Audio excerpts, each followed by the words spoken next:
Good morning students, welcome you to all. आज हम लोग यहाँ पर बाल विकास और शिक्षा शास्त्र की प्रैक्टिस करने वाले कुछ प्रीवियस ईयर पेपर के क्वेश्चन आज के सेशन में हम लोग कंप्लीट करेंगे। उससे पहले एक इन्फॉर्मेशन आप सभी के लिए, यदि आप बाल विकास और शिक्षा शास्त्र की सीरीज़ को बाय करना चाहते हैं जिसके अंदर 2000 प्लस क्वेश्चन है, ठीक है, तो आप उसे बाय कर सकते हैं। आप हमें इस नंबर पर व्हाट्सएप के थ्रू मैसेज करके हमसे कांटेक्ट कर सकते हैं। और यदि आप हार्ड कॉपी भी अपने घर मंगवाना चाहते हैं तो ये सर्विस भी अवेलेबल है, आप हार्ड कॉपी भी बाय कर सकते हैं। ओके, चलिए सेशन को स्टार्ट करते हैं। सबसे पहला क्वेश्चन आपकी स्क्रीन पर है, ब्लाइंड मेमोराइजेशन इज कॉल्ड, यानी कि अंध स्मरण, ब्लाइंड मेमोराइजेशन यहाँ पर क्या कहलाता है? क्या इसे सस्वर पाठन बोला जाता है, रेसिटेशन बोला जाता है? क्या इसे रोट लर्निंग, रटने द्वारा अधिगम बोला जाता है? इसे अर्थपूर्ण अधिगम बोला जाता है या फिर इसे पुनरावृत्ति यहाँ पर बोला जाता है? अंध स्मरण का मीनिंग क्या होता है, बस इतना सा आपको बताना था। हम लोग नहीं रटवाते हैं बच्चों को कि चलो ये क्वेश्चन है इसका आंसर रट लो, तो वो चीज़ें क्या होती है, बच्चा तब तक उन चीज़ों को याद रखता है जब तक कि एग्जाम ना हो जाए। जैसे ही वो एग्जाम का पेपर देकर आएगा, धीरे धीरे वो सारी चीज़ों को भूल जाता है। यदि बच्चा इस तरीके से पढ़ाई करता है तो वो चीज़ें अंध मेमोराइजेशन, ब्लाइंड मेमोराइजेशन यहाँ पर कहलाती है। तो आंसर हमारा क्या हो जाएगा? आंसर यहाँ पर हो जाएगा ऑप्शन नंबर बी, अंध मेमोराइजेशन, यानी कि अंध स्मरण जो है इसका मीनिंग होता है रटने के द्वारा अधिगम होना। बच्चा यहाँ पर रटन विद्या का प्रयोग करते हुए पढ़ाई कर रहा है, इसमें बच्चे की गलती नहीं होती। यहाँ पर टीचर का ऐसा रहता है, टीचर यदि अच्छे तरीके से पढ़ाएगा तो बच्चा रटेगा नहीं, बच्चा चीज़ों को समझेगा। तो पूरा किसके ऊपर डिपेंड करता है? पूरी ही चीज़ें हमारे ऊपर डिपेंड करती है कि हम बच्चों को कैसे टीच करते हैं। ठीक है, तो टीच वेल, अच्छा पढ़ाइए ताकि बच्चे भी अच्छे से समझ पाए चीज़ों को। अगले क्वेश्चन की बात करते हैं। अगला क्वेश्चन क्या है? सही और गलत की समझ होना किस विकास का हिस्सा है? ये फिल इन द ब्लैंक वाला क्वेश्चन है। तो ऐसे क्वेश्चन को हम लोगों को कैसे सॉल्व करना चाहिए, इस क्वेश्चन में हम लोग ब्लैंक को फिल करके देख लेंगे, आखिर ये जो खाली स्थान है इसके अंदर क्या फिल किया जाएगा। सही और गलत की समझ होना, पहला ऑप्शन है सांस्कृतिक विकास का हिस्सा है, या फिर सही और गलत की समझ होना सामाजिक विकास का हिस्सा है। तीसरा ऑप्शन है सही और गलत की समझ होना नैतिक विकास का हिस्सा है, या फिर सही और गलत की समझ होना व्यावसायिक विकास का एक हिस्सा यहाँ पर हो सकता है। सीधा सा है, एक ही जम रहा है, हमें सही और गलत की समझ है कि क्या हमारे लिए सही है, क्या हमारे लिए गलत है। तो ये हमारे लिए एक नैतिक विकास का हिस्सा यहाँ पर बोला जाता है। आंसर क्या हो जाएगा? आंसर हो जाएगा ऑप्शन नंबर सी, राइट है। समझ में भी आ गया अच्छे से, बिल्कुल आसान था। संस्कृति की बात हम लोग कर नहीं रहे, समाज की बात हो नहीं रही है, तो हमारे आचरण, हमारे व्यवहार की बात हो रही है ना। हमारा व्यवहार क्या है, हम चीज़ों को किस तरीके से देखते हैं, उनको समझते हैं, आचरण की बात हो रही है। तो ये हमारे एक नैतिक व्यवहार का हिस्सा यहाँ पर समझा जाएगा। ओके, अगले क्वेश्चन की बात करें। अगला क्वेश्चन क्या है? अब्राहम मास्लो, आप सभी के फेवरेट। अब्राहम मास्लो के अनुसार निम्न आवश्यकताओं में से किसे कमी की आवश्यकता के रूप में जाना जाता है? अगेन ये थर्ड सेशन है जहाँ पर हम लोग अब्राहम मास्लो के क्वेश्चन कर रहे हैं। तो ये जो टॉपिक है अब्राहम मास्लो का, अच्छे से पढ़ लीजिएगा। ग्रेड 2 ने बहुत फोकस किया इस टॉपिक के ऊपर, मे भी ग्रेड 3 में भी सेम आपके क्वेश्चन बने, या फिर अदर जो भी सीटेट वगैरह की एग्जाम आने वाली है उसके लिए भी आप रेडी रहिएगा। ठीक है, तो पूरा टॉपिक ही कवर कर लेते हैं। सबसे पहला एक कमी की आवश्यकता है, मतलब इंसान के अंदर कुछ ना कुछ कमी रहती है। तो ऑप्शन क्या क्या है? अपनापन होना, मान्यता होना, सुरक्षा होना, आत्मसिद्धि होना। दूसरा ऑप्शन है सुरक्षा, अपनापन, मान्यता और आत्मसिद्धि। तीसरा है शारीरिक अपनापन, मान्यता और आत्मसिद्धि की प्राप्ति हो जाना, या फिर शारीरिक सुरक्षा, अपनापन और मान्यता। हम लोग पढ़े थे कि जब अब्राहम मास्लो की थ्योरी हमने देखी तो उसके अंदर हमने देखा था सबसे उच्च लेवल क्या होता है, सबसे हाई लेवल जिसे आप पराकाष्ठा बोल देते हैं। एक क्वेश्चन ऐसे भी आया था कि अब्राहम मास्लो के अनुसार पराकाष्ठा क्या होती है? तो पराकाष्ठा वो होती है जहाँ पर व्यक्ति जो है आत्मसिद्धि को प्राप्त कर लेता है।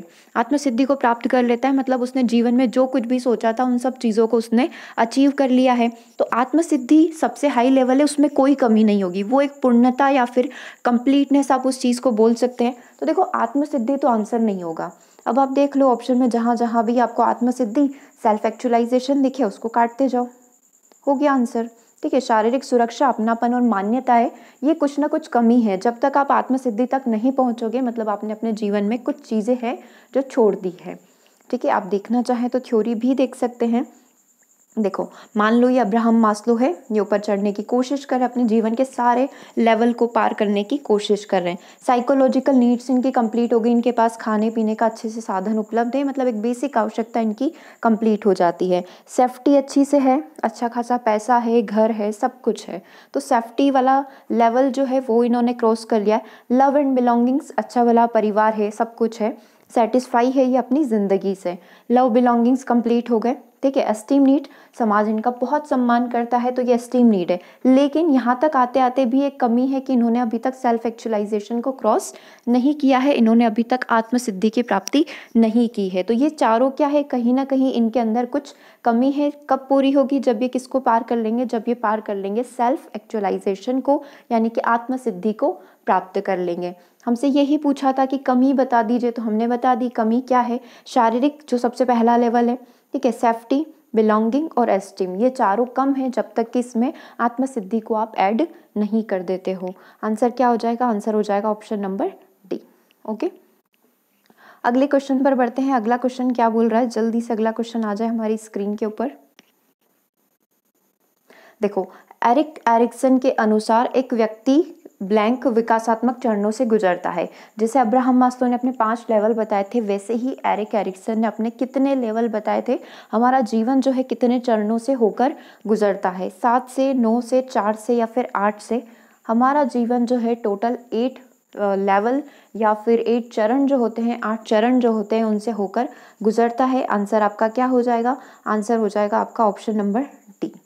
अब वो कौन से 8 लेवल हैं जिनसे हमारी ज़िंदगी गुजरती है या फिर उन लेवल को हमारी ज़िंदगी क्रॉस करती है, उसके बारे में हम लोग यहाँ पर डिस्कस कर लेते हैं। देखो, सबसे पहला जो लेवल आता है वो आता है संपूर्णता बनाम निराशा। सॉरी, सबसे पहला लेवल ऊपर से आएगा ना, इन्फेंसी। ये वाला लेवल जो इन्फेंसी से 18 महीने तक चलता है, मतलब 0 वर्ष से लेकर 18 महीने या फिर 2 साल बोल लो, कोई दिक्कत नहीं होगी। 0 से लेकर 2 साल तक जो चलता है वो होता है विश्वास बनाम अविश्वास की अवस्था, यानी ट्रस्ट वर्सेस मिसट्रस्ट। बच्चा अपने माता पिता पर ट्रस्ट करता है और दूसरे जो अननोन लोग होते हैं, जो उसे नहीं जानते या पहली पहली बार मिलते हैं, उन पर वो अविश्वास दिखाता है, उन पर बिलीव, यकीन नहीं करता है। ये कब की बात हो गई? 0 से 2 वर्ष तक। या तो ट्रस्ट करेगा या फिर मिसट्रस्ट की भावना उस बच्चे के अंदर रह जाएगी। अगले की बात करते हैं, 2 से 3 साल के बीच में जो चलता है ऑटोनॉमी वर्सेस शेम चलता है, जिसे बोला जाता है स्वायत्ता बनाम शर्म की भावना। तीसरा जो लेवल होता है जिंदगी का, वो 3 से 5 साल तक चलता है पहल बनाम अपराध बोध की भावना। मतलब बच्चा किसी भी कार्य को करने के लिए पहल करता है और ना कर पाने के कारण वो आपराधिक प्रवृत्ति का शिकार हो जाता है, अपने आसपास के बच्चों के साथ लड़ाई झगड़े करना वो स्टार्ट कर देता है। अगले बात करते हैं, अगला जो लेवल आता है 4th नंबर का, 5 से 13 साल तक चलता है। 12-13 आप आसपास एवरेज ले सकते हो, ठीक है। ये चलता है इंडस्ट्री वर्सेस इन्फॉर्सिटी, परिश्रम बनाम हीन भावना। या तो बच्चा परिश्रम करने की कोशिश करता है, नहीं तो हीन भावना का शिकार हो जाता है।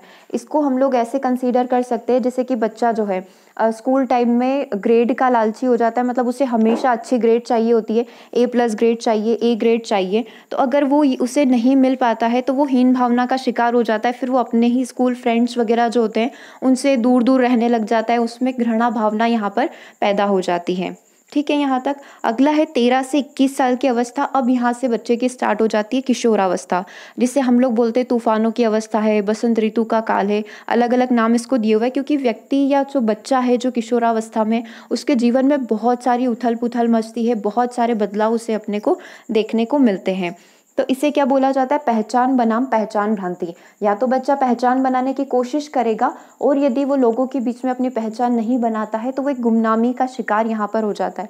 आपने ऐसे बच्चों को देखा होगा, ये जो बच्चे होते हैं किशोरावस्था वाले, ये हर एक्टिविटी में पार्टिसिपेट करते हैं। जैसे कोई भी रैली हो गई, समाज की रैली हो गई, स्कूल का कोई भी फंक्शन हो गया, तो उन सब में पार्टिसिपेट ये जोर शोर से करते हैं, क्योंकि ये क्या चाहते हैं? हर कोई इंसान इनको जाने, हर कोई इंसान इनको समझे, इनकी तारीफ करे, इनके कार्य की तारीफ करे, ठीक है। जैसे ही किशोरावस्था के अगले पड़ाव पर बच्चा आता है, अब तो वो व्यक्ति बन चुका है। 21 से 39 वर्ष की अवस्था, जिसे हम लोग बोलते हैं इंटीमेसी वर्सेस आइसोलेशन, इसे बोला जाता है आत्मीयता बनाम अलगाव की अवस्था। अब यहाँ पर व्यक्ति जो है ऐसी स्टेज में आ चुका है जहाँ पर वो स्टेबल होने की कोशिश करता है अपनी ज़िंदगी में। एक बोल सकते हैं कि फ्रेंड्स वगैरह को कॉन्स्टेंटली बना कर रखेगा। इस स्टेज में ऐसे फ्रेंड बनेंगे जो जीवन भर उसका साथ निभाएंगे। ठीक है, फैमिली वगैरह के बारे में सोचने लग जाता है कि मेरा भी अच्छा घर हो जाए, सब कुछ अच्छे से सेटल हो जाए, मैं भी अच्छे से फैमिली बनाकर रहने लगूँ। तो वो सारी चीज़ें 21 से 39 वर्ष की अवस्था में होती है, जिसे हम लोग यहाँ पर बोलते हैं ये वाली स्टेज। ठीक है, आत्मीयता बनाम अलगाव की अवस्था। फिर 40 से 65 वर्ष की जो अवस्था आती है, जनरेटिविटी वर्सेस स्टैग्नेशन की अवस्था होती है। उत्पादकता बनाम स्थिरता इसे बोला जाता है। उत्पादकता मतलब व्यक्ति जो है आगे अपने आने वाले फ्यूचर के बारे में सोचता है, अपने बच्चों के बारे में सोचता है कि मैं उनके लिए क्या क्या कर सकता हूँ। ठीक है, तो ये सारी चीज़ें अगर वो ऐसा नहीं कर पाता है, अगर उससे ऐसा नहीं हो पाता है, अपने बच्चों का फ्यूचर वो सेट नहीं कर पाता है, तो वो यहाँ पर एक स्थिरता, कॉन्स्टेंटनेस, स्टैग्नेशन उसकी लाइफ में आ जाती है। वो खुद को रिग्रेट, पछतावा फील करने लग जाता है। तो ये होता है 40 से 65 वर्ष की अवस्था। फिर हमारा आ जाता है 65 वर्ष प्लस, मतलब 65 वर्ष से ऊपर क्या होगा, ईगो, इंटीग्रिटी वर्सेस डिस्पेयर इसको बोला जाता है। जैसे कि हमने अब्राहम मास्लो में देखा था कि वो संपूर्णता को जिसे हमने देखा सेल्फ एक्चुअलाइजेशन, आत्मसिद्धि को प्राप्त कर लेता है, वैसे ही यहाँ पर उसे जीवन में संपूर्णता हासिल हो जाती है। अगर ऐसा नहीं होता है तो वो कम्प्लीटली डिस्पेयर में चला जाता है, कम्प्लीटली वो निराश हो जाता है कि आखिर मैंने अपनी लाइफ में कुछ नहीं किया। ठीक है, ये सारी चीज़ें किसने बताई है, ये सारी चीज़ें हैं एरिक एरिक्सन की। और एरिक एरिक्सन के अकॉर्डिंग पूरा जीवन जो है दुविधामय होता है, क्योंकि हर एक स्टेज में ये नहीं होगा तो ये हो जाएगा, आत्मीयता नहीं होगी तो अलगाव हो जाएगा, उत्पादकता नहीं होगी तो स्थिरता आ जाएगी। तो ये पूरा जीवन कैसे चलता है, दुविधामय चलता है। ये भी क्वेश्चन आपका ग्रेड 2 में बना हुआ है कि एरिक एरिक्सन के अनुसार जीवन काल क्या है, पूरा दुविधामय है। ठीक है, तो वो भी एक आंसर आपका बन जाएगा। और एरिक एरिक्सन का लास्ट स्टेज और अब्राहम मास्लो की लास्ट स्टेज बिल्कुल सेम है, आत्मसिद्धि की प्राप्ति होना और संपूर्णता को प्राप्त कर लेना। तो इनकी 8वीं स्टेज और अब्राहम मास्लो की 5वीं स्टेज बिल्कुल ही एग्जैक्ट मैच करती है। ओके, अगले क्वेश्चन की बात करते हैं। अगला क्वेश्चन है, लक्ष्य के रूप में प्रदर्शन के साथ एक कार्य करने वाले शिक्षार्थियों की विशेषता क्या हो सकती है। क्वेश्चन समझ में आ रहा है, क्या बोल रहा है, लक्ष्य के रूप में प्रदर्शन के साथ एक कार्य करने वाले शिक्षार्थी की विशेषता क्या हो सकती है, शिक्षार्थी की क्वालिटी पूछा गया है। मतलब वो अपने लक्ष्य को पाने की कोशिश कर रहा है, कुछ ना कुछ होगा, वो हमें ऑप्शन में पता चलेगा। पहला है, वे दूसरों से बेहतर करने के लिए काम में संलग्न होते हैं, मतलब एक तरीके से दूसरों से बेहतर बनाने की कोशिश यहाँ पर हो रही है। अगला है, ये गलतियों से सीखने को अवसर के रूप में देखते हैं, मतलब गलतियां अगर उनसे हो गई है तो वो उसको एज अ अवसर की तरह देखते हैं कि आगे से ऐसी गलती नहीं होगी। ये स्मार्ट और समझदार दिखना चाहते हैं। और अगला है, वे दूसरों के साथ अपने प्रदर्शन की तुलना करते हैं और इसको जज करते हैं। देखो ऑप्शन से ही समझ में आ रहा है कि क्या बात यहाँ पर की जा रही होगी। कभी कभी ऐसा होता है कि क्वेश्चन की लैंग्वेज एकदम से क्लियर नहीं हो पाती कि क्वेश्चन बोलना क्या चाहता है। जैसे ही हम लोग ऑप्शन पढ़ना स्टार्ट करते हैं, हमें लग जाता है कि क्वेश्चन ये पूछना चाहता है। क्वेश्चन कुछ इस तरीके से पूछ रहा था कि लक्ष्य रूप में प्रदर्शन के साथ साथ कार्य करने वाले शिक्षार्थियों की विशेषता क्या है, जो अपने लक्ष्य की ओर बढ़ते हैं। यदि कुछ गलतियां हो जाती है तो उनके अंदर क्या क्वालिटी है जो उन्हें दूसरों से अलग बनाती है। तो वे हमेशा जब कोई भी गलती हो जाती है तो वो उसको as a opportunity, as a अवसर की तरह देखते हैं कि हम कुछ ना कुछ नया यहाँ पर सीखेंगे। हम लोग नहीं बोलते कि ठोकर खाने पर ही अंदाजा होता है कि कितनी परेशानियां थी, ऐसे कुछ हम लोग स्टेटमेंट भी बोलते हैं। तो वो सारी चीज़ें आपको ऑप्शन बी के हिसाब से सेट हो जाएगी। वे गलतियों को सीखने के अवसर के रूप में देखते हैं। आंसर क्या हो जाएगा, आंसर हो जाएगा ऑप्शन नंबर बी। ओके, चलिए अगले क्वेश्चन की बात करते हैं। अगला क्वेश्चन क्या है, किशोर अपराधी के उपचारात्मक उपाय क्या है। जो यहाँ पर किशोर अपराधी होते हैं उनको, जुवेनाइल जो होते हैं उनको अपराध को कम करने के लिए हम लोग उनका उपचार कैसे कर सकते हैं। कठोर अनुशासन उनके लिए बना सकते हैं, पुनर्वास और सुधार कार्यक्रम कर सकते हैं, पृथक उपचार मतलब उनका अलग से उपचार करना चाहिए, या फिर उन्हें कठोर दंड हम लोग दे सकते हैं। तो किशोर अपराधी के उपचारात्मक उपाय हम लोग यहाँ पर बोल सकते हैं कि उन्हें पुनर्वास और सुधार कार्यक्रम में भेजा जाता है। अभी थोड़े दिन पहले ही हमने एक चैप्टर डिस्कस किया था जिसमें हमने सारे बाल अपराध के बारे में देखा था। उसमें हमने देखा भी था कि ऐसे बच्चों को रिहैबिलिटेशन सेंटर्स जो होते हैं वहाँ पर भेजा जाता है। तो आंसर आपका क्या हो जाएगा, आंसर हो जाएगा आपका ऑप्शन नंबर बी, ऐसे बच्चों को पुनर्वास और सुधार कार्यक्रम में भेजना चाहिए। ठीक है, तो ये किशोर अपराधी या बाल अपराधी भी हो गए, तो उनके उपचारात्मक उपाय की एक कहानी हो गई। आगे हम लोग यहाँ पर बढ़ते हैं। अगला क्वेश्चन क्या बोल रहा है, अगला क्वेश्चन समझना, किस सिद्धांत का उपयोग किया जा रहा होगा जब पर्यावरण के किसी नकारात्मक उद्दीपक को हटाया जाता है, यह सुनिश्चित करने के लिए कि कोई व्यवहार बना रहे। ठीक है, याद करो पावलोव की थ्योरी, जहाँ पर उन्होंने जो है, सॉरी पावलोव नहीं, स्किनर की थ्योरी, जहाँ पर उन्होंने 4 प्रकार के जो है रेनफोर्समेंट के बारे में बताया था। सकारात्मक पुनर्बलन, नकारात्मक पुनर्बलन, सकारात्मक दंड और नकारात्मक दंड। ठीक है, ये 4 प्रकार होते हैं। तो यहाँ पर आपसे एक स्टेटमेंट पूछा है कि किस सिद्धांत का उपयोग हो रहा होगा जब पर्यावरण से किसी नकारात्मक उद्दीपक को हटाया जाता है, यह सुनिश्चित करने के लिए कि कोई व्यवहार यहाँ पर हमेशा बना रहे। क्या समझ में आ रहा है? एक एग्जाम्पल के तौर पर आप देख सकते हो, एक ही एग्जाम्पल हम लोग हमेशा डिस्कस करते हैं, जैसे कि मैंने अपने रूम की सफाई नहीं करी, ऐसी सिचुएशन में मेरी मम्मी मुझे डांटेगी। उस डांट से बचने के लिए क्या किया, मैंने अपने रूम की सफाई करी, मेरी खुशी के लिए नहीं, या फिर मुझे अच्छा फील हो जब मेरा रूम साफ रहेगा उसके लिए नहीं, मेरी मम्मी आकर मुझे डांटेगी, इस डांट से बचने के लिए यदि मैं अपने रूम की सफाई कर रही हूँ तो वो चीज़ क्या कहलाएगी, वो चीज़ यहाँ पर मेरे लिए कहलाएगी नकारात्मक पुनर्बलन। सेम क्वेश्चन आपको इस तरीके से पूछा है कि कौन सा सिद्धांत है ये, जब पर्यावरण से किसी नकारात्मक उद्दीपक को, नकारात्मक उद्दीपक क्या हो गया, नकारात्मक उद्दीपक हो गया मेरी मम्मी की डांट, उस डांट से बचने के लिए, उस डांट को हटाने के लिए मैंने क्या किया है, कोई व्यवहार किया है। मैंने क्या व्यवहार किया है, मैंने अपने रूम की सफाई कर दी। क्यों कर दी, क्योंकि मुझे डांट नहीं पड़ेगी। तो ये चीज़ क्या कहलाती है, ये चीज़ कहलाती है नकारात्मक पुनर्बलन।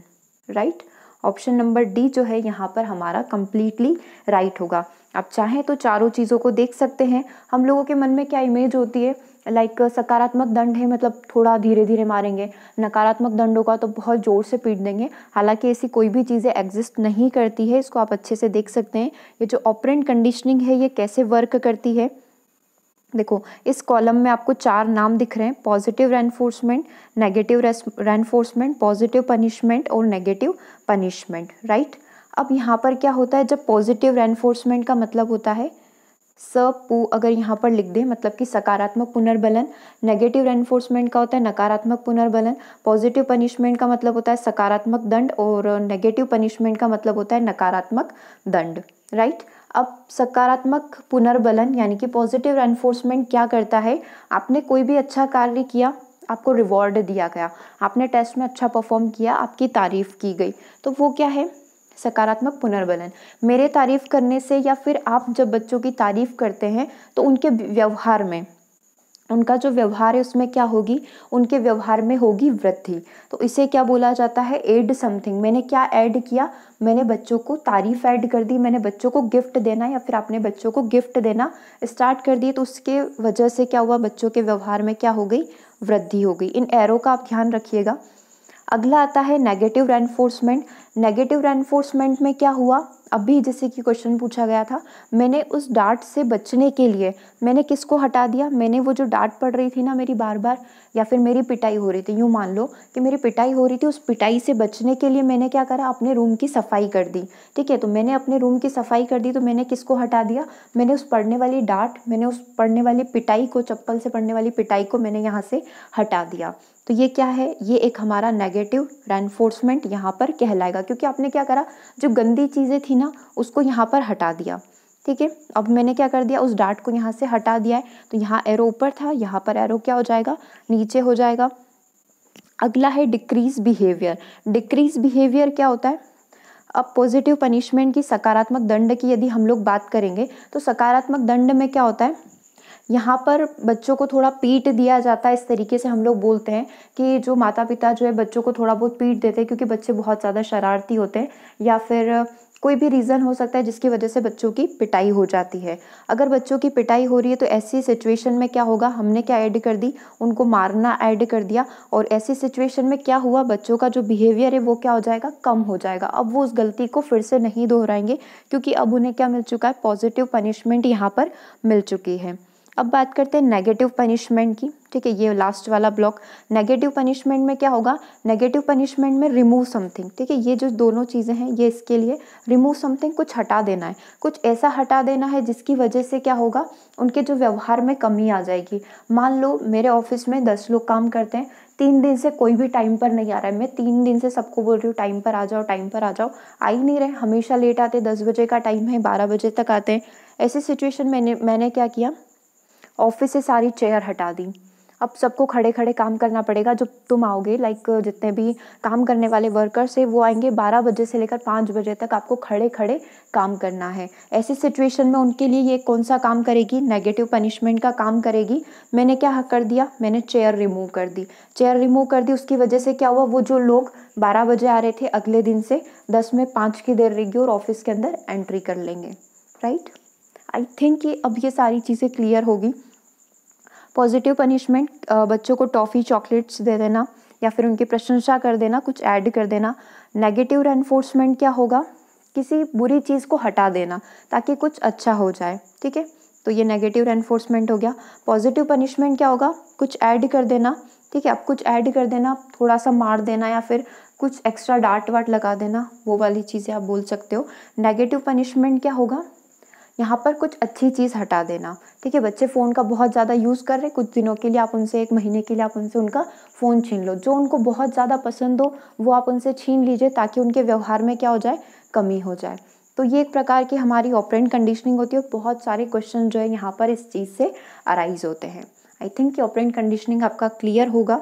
सो अब हम आगे बढ़ जाते हैं। देखो अगला क्वेश्चन क्या बोल रहा है, शास्त्रीय अनुबंधन यानी कि क्लासिकल कंडीशनिंग पर इवान पावलोव के प्रसिद्ध प्रयोग में तटस्थ प्रेरणा यानी कि न्यूट्रल स्टिमुलस का कार्य किसने किया था। न्यूट्रल स्टिमुलस समझ आ रहा है, न्यूट्रल स्टिमुलस जिसे हम लोग बोलते हैं एनएस, या फिर जब वो बाद में यूसीएस के साथ यानी कि कंडीशनिंग उसकी करवाई जाती है इक्वेशन में, तो वो हमारा सीएस कंडीशनल स्टिमुलस यहाँ पर बन जाता है ना। तो हमने सीखा था, तो ये चीज़ क्या है, न्यूट्रल स्टिमुलस का कार्य किसने किया था, लाल स्रावण ने, सलाइवेशन ने, फूड यानी कि भोजन ने, तीसरा है बेल यानी कि घंटी ने, या फिर डॉग यानी कि कुत्ता ने। तो एक काम करते हैं, इक्वेशन हम लोग देख लेते हैं।